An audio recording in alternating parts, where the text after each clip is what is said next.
Hello, welcome back to খেলো Bangla channel. আজকের ভিডিওতে থাকছে পাঞ্জাব ম্যাচের আগে মোহনবাগানের তারকা খেলোয়াড় পেত্তাতোস তিনি খেলতে পাচ্ছেন না, তার সঙ্গে আরও একজন তারকা খেলতে পাচ্ছে না সে খবর জানাবো ইস্টবেঙ্গলের মাদি তালালের বিকল্প খেলোয়াড় কিন্তু পেয়ে গেছে।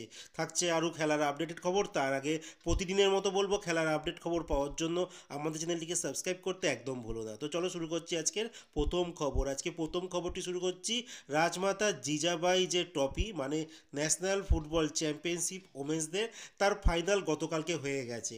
সেখানে মণিপুর, যারা 22 বারের চ্যাম্পিয়ন, তারা কিন্তু টানা দুবার আবারও কাপ জিতলো। লাস্ট ইয়ারও তারা জিতেছিল হরিয়ানাকে হারিয়ে 2-0 গোলে, আর গতকালকে তারা উড়িষ্যাকে 1-0 গোলে হারিয়ে কিন্তু এই ওমেন্সদের ফুটবল চ্যাম্পিয়নশিপ কিন্তু তারা জিতে যায়, যার নবীন সংস্করণ নাম করা হয়েছে রাজমাতা জিজাবাই ট্রফি। এরপরের যে আপডেটটি দেবো সেটা হচ্ছে সন্তোষ ট্রফি। তো সন্তোষ ট্রফিতে কালকে বেঙ্গল টিমের একটা ইম্পর্টেন্ট ম্যাচ ছিল সার্ভিসেসের কাছে, আর সেই ম্যাচ বেঙ্গল টিম 1-0 গোলে কিন্তু জয়লাভ করে। আর বেঙ্গল তার নিজের গ্রুপে কিন্তু এখন 1 নম্বর পজিশনে শেষ করলো। আর এছাড়াও আরও দুটো ম্যাচ হয়ে গেছে, যেখানে জম্মু কাশ্মীর তারা 1-0 গোলে রাজস্থানকে হারিয়ে দেয়। আরেকটি ম্যাচে মণিপুর 3-1 গোলে তেলেঙ্গানাকে হারিয়ে দেয়। তো বলে রাখি, ওয়েস্ট বেঙ্গলের গ্রুপে যে ছখানা টিম ছিল তাদের মধ্যে 4টে টিম কিন্তু কোয়ার্টার ফাইনালে কোয়ালিফাই করলো। সেখানে ওয়েস্ট বেঙ্গল 1 নম্বরে শেষ করলো, 2 নম্বরে মণিপুর, 3 নম্বরে সার্ভিসেস, আর 4 নম্বরে জম্মু কাশ্মীর। আর দুখানা টিম কিন্তু এলিমিনেট হয়ে গেছে, একটা হচ্ছে রাজস্থান, আরেকটা হচ্ছে তেলেঙ্গানা। তো আরেকটা গ্রুপের খেলা আজকে আছে, যার আপডেট আমি পরের ভিডিওতে তোমাদের জানিয়ে দেবো। তো এরপরে যে আপডেটটি দেবো, গতকালকে আইএসএলের একটা ইম্পর্টেন্ট ম্যাচ, যেখানে হায়দ্রাবাদ তারা ঘরের মাঠে খেলতে নেমেছিল নর্থ ইস্ট ইউনাইটেড এফসির বিরুদ্ধে। আর এই ম্যাচে হায়দ্রাবাদ এফসির যে বিদেশি খেলোয়াড় কোরিয়া, তিনি কিন্তু ওই 5 মিনিটের মধ্যেই হায়দ্রাবাদ এফসিকে 2-0 গোলের লিড দেয়। আর তারপরও হায়দ্রাবাদ এই ম্যাচটি 5-2 গোলে কিন্তু হেরে যায়। আর বলে রাখি, এই ম্যাচে কিন্তু হায়দ্রাবাদের মানে লেনি রড্রিগেস আর অ্যালেক্স সাজি তারা কিন্তু নিজের গোলে, মানে ওন গোল কনসিড করে। আর বলতে পারো দুটো গোল তাদের থেকেই দিয়ে দিয়েছে। আর একটি গোল করে আজাইরে, মানে আলাদিন আজাইরে।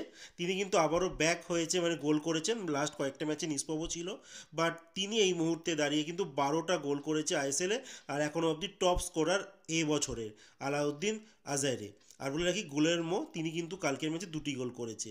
যাই হোক, এই নিয়ে জয় নিয়ে কিন্তু নর্থ ইস্ট ইউনাইটেড এফসি তারা 6 নম্বর স্থানে উঠে এসেছে। আর এইদিকে হায়দ্রাবাদ এফসি তারা লাস্ট থেকে দ্বিতীয়, মানে 12 নম্বর স্পটে কিন্তু তারা রয়ে গেল।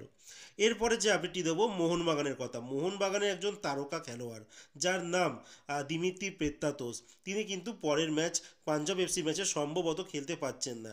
আর এই ম্যাচে কিন্তু গ্রেগ স্টুয়ার্ডেরও খেলার চান্স এখন অবধি কম। তিনি কিন্তু ফুলি রিকভারি করে উঠতে পারেনি তার ইঞ্জুরি থেকে। তো যতদূর শুনতে পাওয়া যাচ্ছে, পেত্তাতোস হয়তো এই ম্যাচে খেলবে না। আর তার জায়গায় এই গ্রেগ স্টুয়ার্ট তিনি হয়তো মানে দ্বিতীয় হাফে বদলি খেলোয়াড় হিসেবে হয়তো কোচ কিছুক্ষণ তাকে খেলাবে। আর এছাড়াও রিজার্ভের অনেক খেলোয়াড়কেই ট্রাই করছে কোচ এই ম্যাচে খেলাবার জন্য।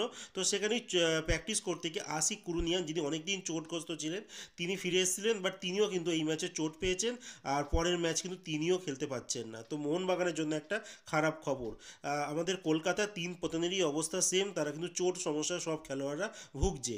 আর উল্টো দিকে মাদি তালাল চোট পেয়েছিল, আর সেটা নিয়ে কিন্তু হুগো বোমস তার সোশ্যাল মিডিয়া পেজে তিনি একটা পোস্ট করেন এবং দুঃখ প্রকাশ করেন, এবং জানান মাদি তালাল যেন তাড়াতাড়ি রিকভারি করে আবারও মাঠে ফিরে আসে। তো জানো, একটা স্পোর্টসম্যান স্পিরিট কিন্তু এই হুগো বোমস দেখালো। লাস্ট ম্যাচে আমরা দেখেছিলাম এই উড়িষ্যার সঙ্গেই কিন্তু মাদি তালার একটা বাজেভাবে একটা ল্যান্ডিং হয়েছিল, যার জন্য তিনি চোট পেয়ে গিয়েছিলেন। আর একটা রুমার উঠে আসছে, যেখানে বলা হচ্ছে মাদি তালালের বিকল্প একজন খেলোয়াড়ের নাম কিন্তু মার্কেটে ঘুরে আসছে। তিনি হচ্ছে আর কেউ নন, বাংলাদেশের বসুন্ধরা কিংসের খেলোয়াড় মিগুয়েল ফেরেইরা। তো বলে রাখি, এই মিগুয়েল কিন্তু দারুণ খেলোয়াড়। তিনি লাস্ট ইয়ার যখন অস্কার এই বসুন্ধরা কিংসের কোচ ছিলেন, তার আন্ডারেই খেলতেন। তিনি একজন মিডফিল্ডার পজিশনে খেলেন। আর বলে রাখি, এটা কিন্তু রুমার, এটা কিন্তু সঠিক কোনো তথ্য নেই যে এই খেলোয়াড়টি ইস্টবেঙ্গল সই করছে। বলে রাখি, বাংলাদেশে যে বসুন্ধরা কিংসের হয়ে তিনি মোটামুটি 39টা ম্যাচ খেলেছেন আর 26টা গোলও করেছে। মানে মাঝমাঠ থেকে একজন খেলোয়াড় 39টা ম্যাচে 26টা গোল করা চারটেখানি ব্যাপার নয়। বাট এই ব্রাজিলিয়ানকে কিন্তু আমার যা মনে হয় এটা ফেক নিউজ। এটা কিন্তু তিনি মানে আসছে না মোটামুটি ধরে নাও, কারণ বাংলাদেশের সঙ্গে তিনি সবে চুক্তিবদ্ধ। নেক্সট মরশুমে ভাবা হলে হতে পারে, বাট এই মরশুমে তার কোনো চান্স নেই। 2জন খেলোয়াড় শর্টলিস্টেড হয়েছে, সেটা আমি তোমাদের পরের ভিডিওতে জানাবো। তো আজকের মতো খেলার খবর এতটুকুই। ভালো থেকো, সুস্থ থেকো, দেখা হচ্ছে নতুন আরেকটি ভিডিওতে।